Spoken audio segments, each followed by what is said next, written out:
Well, I'm yet to do it, but yes, Draco is back, or at least in my shoes, but a much older Draco. He's actually the same age as me now. He's 37, and he's a parent. I'm not sure if you're familiar with the show, but it's a very different Draco than the one the one that I grew up with. So I'm excited to relive it, but also to move forward with a whole other chapter of his life.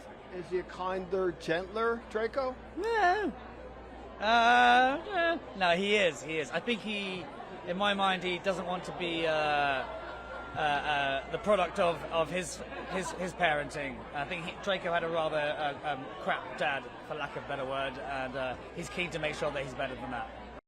I mean, yes. Honestly, I think when we finished the films, we kind of expected the Wizarding World fandom flame to slowly sort of doused, but clearly it's not.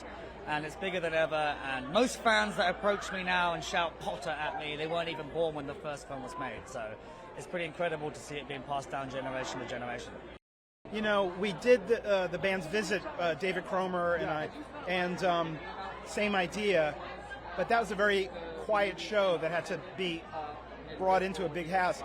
This Dead Outlaw is not a quiet show. There's a rock band, so bringing it into a big house was, I think, easier because you fill up the house with sound, you know. And then, you know, you make some changes in lights and some set stuff, but it was not painful to bring it into a larger house. You forget, you know, everybody goes off and lives their lives, and you forget really what a special group it was. And, like, wonderful people. You also just are not around that kind of talent very often. To have that many people who are superheroes in one room is like pretty wild. It's pretty striking when you see people start working. It's crazy. It's wild to be around.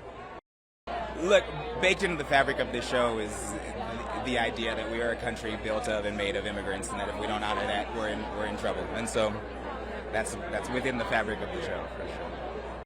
We were supposed to run for 12 weeks, so the entire thing has been a absolutely surreal ride, coming up on a year on Broadway in a couple of weeks.